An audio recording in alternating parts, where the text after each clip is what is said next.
La charité, avons-nous dit, est cet amour qui nous tend vers Dieu de par sa bonté, en raison de sa bonté, parce qu'il est aimable, et donc qui nous conjoint à lui directement. Il y a une double facette, si l'on peut dire, dans la charité, même s'il n'y a qu'une seule vertu de charité. Par la charité, nous devons aimer Dieu et nous devons aimer le prochain. Et d'abord, nous devons aimer Dieu. Qu'est-ce que cela veut dire, aimer Dieu? Et qu'est-ce que c'est que aimer? C'est un mot que l'on emploie souvent, c'est un mot qui aujourd'hui, malheureusement, est galvaudé, utilisé n'importe comment, au point qu'on fait dire de l'amour de Dieu n'importe quoi. Il est donc important de s'arrêter sur cette vertu de charité en tant qu'elle nous porte à aimer Dieu. Qu'est-ce que cela veut dire donc aimer Dieu? Et qu'est-ce que l'amour? L'amour, c'est une inclination de notre volonté. Lorsque nous aimons, nous produisons un acte de notre volonté. C'est cela, aimer.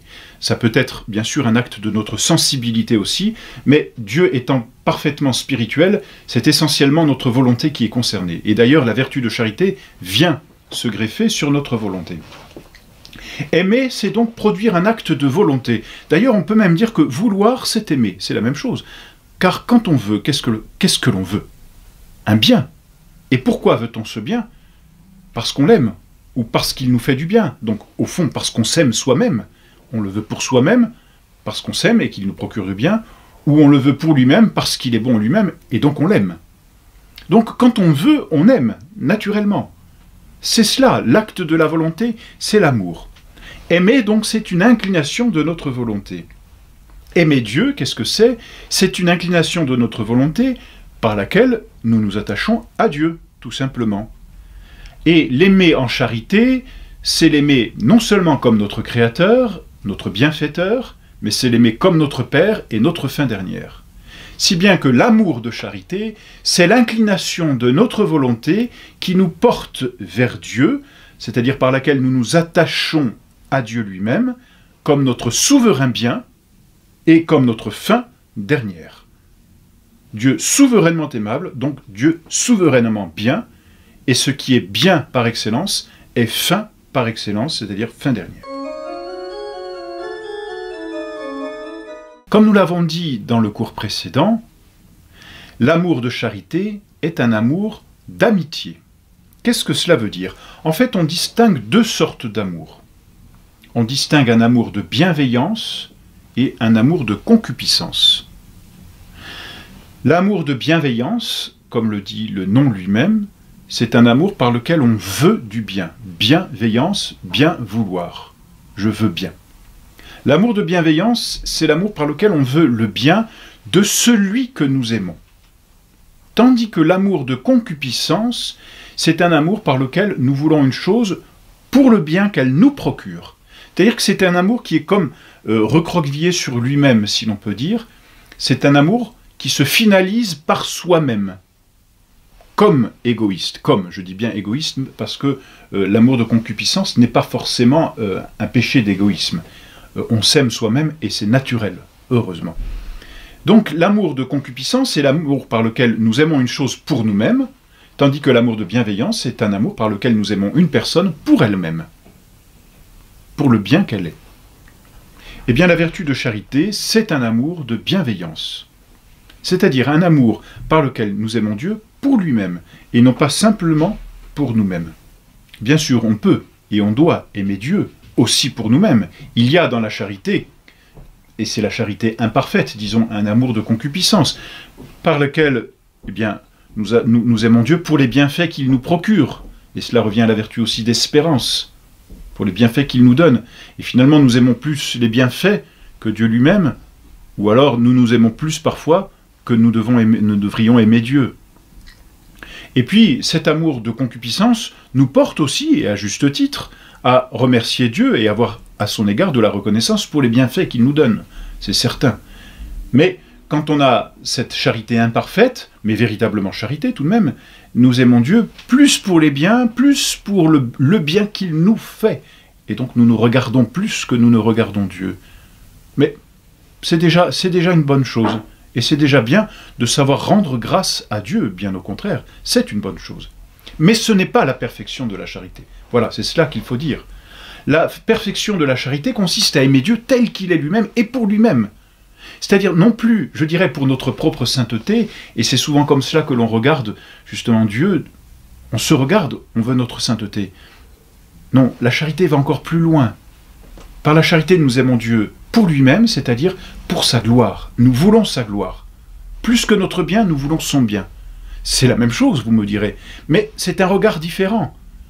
Dans un cas, on se regarde soi-même et on veut son bien. Pour Dieu, c'est bien. Dans l'autre cas, on regarde Dieu et on veut son bien. Et en voulant son bien, notre bien nous sera procuré par Dieu lui-même. Car dans l'amour d'amitié, il y a un amour de bienveillance qui est réciproque. C'est-à-dire que l'amitié, c'est toujours un amour entre deux personnes qui s'aiment l'une pour l'autre. C'est-à-dire que l'ami aime son ami pour lui-même, et inversement, de sorte que cette vertu d'amitié engendre un courant réciproque tel que celui qui aime reçoit naturellement les bienfaits de celui qu'il aime. Donc la charité est une véritable amitié qui fait que nous cherchons avant tout la gloire de Dieu, et parce que nous cherchons la gloire de Dieu et nous travaillons à sa gloire, à lui, pour lui, parce qu'il est la bonté souveraine, eh bien Dieu nous le rend. Et donc, effectivement, nous sommes gâtés et portés à le remercier et à avoir de la reconnaissance pour les bienfaits qu'il nous procure. Mais la charité parfaite, donc, a pour objet Dieu lui-même. Alors, regardons, si vous voulez, un peu toutes ces quelques facettes, disons seulement, de la charité. C'est-à-dire, la charité, c'est un véritable diamant que nous avons dans notre âme, par lequel nous avons une amitié, c'est-à-dire une intimité, c'est ça. Une amitié, c'est toujours une intimité. Un véritable ami, c'est quelqu'un à qui l'on dit tous les secrets de son cœur. Et Dieu nous les a dit, les secrets de son cœur. Dieu nous a tout dit de lui-même. C'est la révélation, c'est la foi. C'est dire combien Dieu nous aime. Et il l'a fait pour nous. Et pour lui, pour sa gloire. Eh bien, nous devons chercher à l'aimer vraiment pour lui-même. Et donc, à pénétrer davantage son intimité. Et c'est cela l'amitié. Et cette charité est un diamant si beau, si pur, qu'elle a comme plusieurs facettes. Dans l'amour de charité, on peut dire qu'il y a un amour de complaisance. C'est une conséquence, c'est-à-dire que l'on fait sa joie à contempler Dieu, on fait sa joie à regarder l'excellence de Dieu. On trouve sa joie en Dieu, amour de complaisance, on se complaît en Dieu. Pour Dieu, bien sûr, mais en Dieu. C'est un amour de bienveillance aussi, en ce sens qu'on veut qu'il soit de plus en plus glorifié. Voilà, on veut son bien, on veut sa gloire. Je veux la gloire de Dieu. Non nobis domine, non nobis, disons-nous dans un psaume, sed nomini tuo da gloriam. Ne donnez pas de gloire à nous, Seigneur, non pas à nous, mais à votre nom seul. C'est à vous que revient toute gloire, dit le psaume. Et c'est cela vraiment l'amour de bienveillance, l'amour de charité. Et la conséquence, c'est que cet amour de charité engendre, je dirais, un amour d'obéissance. C'est-à-dire qu'on veut respecter la loi de Dieu parce que c'est la loi de Dieu, parce qu'on aime Dieu. Quand on aime quelqu'un, on est prêt à faire toutes ses volontés, naturellement, parce qu'on l'aime. Et donc, on veut ce qu'il veut, parce qu'on veut son bien, et son bien, c'est ce qu'il veut. Donc on veut lui obéir. C'est ça, obéir, c'est vouloir la volonté de celui qu'on aime. Alors quand on comprend véritablement la charité, on comprend l'obéissance, et on comprend d'ailleurs que l'obéissance est une vertu directement dépendante de la charité, et par là de la foi. Et ils ont tort ceux qui veulent séparer l'obéissance ou exiger une obéissance qui soit aveugle. Rien n'est plus faux, et rien n'est plus contre la charité. Obéir, c'est vouloir ce que veut le supérieur. C'est donc d'abord apprendre à l'aimer et savoir que ce qu'il veut est bon, est bien, justement. Amour d'obéissance dans la charité, amour de zèle aussi, puisqu'on veut que cette gloire se répande, eh bien on va travailler à ce que tous observent la loi de Dieu. La loi de Dieu, pas une obéissance aveugle encore, parce que c'est Dieu, parce que c'est notre fin dernière, parce que c'est bien pour la gloire de Dieu, tout simplement. Voilà où se trouve le fondement de notre obéissance, n'est-ce pas? Et puis, amour douloureux, on peut dire, c'est une des facettes de la charité. C'est-à-dire que la charité nous fait souffrir tout ce qui va s'opposer à cet amour en nous, mais aussi autour de nous. Et donc celui qui a la charité souffre de tout ce qui peut blesser Dieu.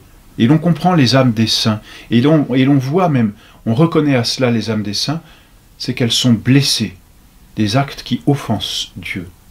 Non pas de leurs propres actes, si, déjà, bien sûr, mais non pas seulement de leurs propres actes, mais aussi de tous les actes qui sont autour. Et dans ce cas de charité vraiment profonde, il n'y a pas d'indifférence au mal qui peut se faire autour. Au contraire. Et il y a une douleur qui est éprouvée. Et l'on voit Stabat Mater Dolorosa, la très sainte Vierge qui avait la charité la plus parfaite de toutes les créatures ici-bas, la très sainte Vierge Marie a souffert justement de ce que cette charité a été blessée par la passion, non seulement par ceux qui ont crucifié notre Seigneur, mais par-delà, par tous les péchés de tous les hommes, qui sont comme la cause éloignée de la crucifixion de notre Seigneur Jésus-Christ. Et Notre-Dame a souffert. Notre-Dame, on l'appelle Notre-Dame de compassion, elle a souffert de cette charité. Elle a souffert de charité, par la charité, pour Dieu en fait. Et le motif c'était Dieu, mais Dieu blessé par les péchés. La vertu de charité est absolument nécessaire pour aller au ciel. D'ailleurs, le ciel, c'est la charité, c'est pas autre chose. Qu'est-ce que c'est que le ciel, sinon Dieu qui nous ouvre son intimité et nous fait entrer dans son intimité? Or, entrer dans l'intimité de quelqu'un, c'est l'aimer. Donc le ciel, c'est la charité. Voilà pourquoi celui qui n'a pas la vertu de charité, et rappelons-le, une vertu surnaturelle, celui qui n'a pas la vertu surnaturelle de charité ne peut pas aller au ciel, ne peut pas entrer dans cette intimité. Il ne l'a pas, cette intimité. Par contre, celui qui a la charité a déjà le ciel commencé en lui. Parce que par la charité, Dieu habite dans notre âme. L'intimité, c'est une fusion. L'amour, c'est une fusion des cœurs. L'amour, c'est une fusion des esprits. Je crois que c'est saint Grégoire de Nazianze qui disait que l'amitié, c'est une seule âme dans deux corps différents, en parlant de deux hommes. Et c'est absolument merveilleux. Mais le bon Dieu peut faire mieux encore, c'est que par son amitié, il vient directement lui-même habiter dans notre âme et nous transformer. De sorte que nous avons déjà le ciel en nous par la charité. Sainte Thérèse de l'Enfant Jésus disait « Le ciel a visité la terre ». Eh bien voilà, c'est exactement cela. Celui qui n'a pas la charité ne peut pas aller au ciel, tout simplement. Voilà pourquoi la charité est absolument nécessaire. On dit elle est nécessaire de moyens. C'est-à-dire sans ce moyen, il n'est pas possible d'obtenir la fin. Impossible. Celui qui n'a pas la charité, l'amour de Dieu, ce vrai amour de Dieu, celui-là ne peut pas aller au ciel, tout simplement. Hélas. Et c'est une nécessité de précepte aussi, c'est-à-dire qu'il faut poser des actes de charité. Il ne faut pas dire simplement « j'ai la charité ». On ne dit pas à quelqu'un « je t'aime », c'est tout. On le lui prouve par des actes.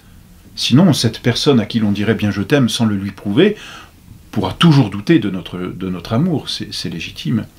Eh bien, à partir du moment où nous avons l'usage de notre raison, nous sommes tenus de poser de temps en temps des actes de charité. C'est-à-dire des actes d'amour pour Dieu. La prière est un acte d'amour pour Dieu, tout simplement. Et puis, tous les autres actes de charité que l'on peut faire en disant au bon Dieu, je le fais par amour pour vous. Voilà comment la charité est absolument nécessaire. Il faut aimer Dieu plus que tout. Hélas, il est possible de s'opposer à la charité. Bien sûr. D'abord, en omettant des actes de charité quand il faudrait le faire, et le bon Dieu nous oblige à certains actes, et donc refuser de poser certains actes que le bon Dieu nous oblige à poser, c'est s'opposer à la charité, tout simplement, c'est s'opposer à Dieu, et on le reverra, c'est ça un péché. Voilà pourquoi on ne peut pas être un grand pécheur et en même temps avoir la charité. Ça n'a pas de sens. Et tout ce que l'on peut entendre dans certains courants modernistes n'a absolument aucun sens. Dieu n'est pas un Dieu bonasse qui ne nous commanderait rien et qui nous proposerait de l'aimer n'importe comment. Bien sûr que non. Aimer, c'est vouloir le bien de celui qu'on aime, c'est vouloir faire sa volonté. Alors, chaque fois que l'on ne veut pas faire la volonté de Dieu, on s'oppose à Dieu.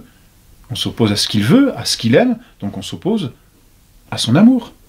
Et son amour, c'est sa charité. On s'oppose à sa charité. On peut s'opposer et pécher contre la charité en haïssant Dieu. Et l'on sait, dans l'histoire de l'Église, dans l'histoire de tous les pays, combien certains ont haï Dieu.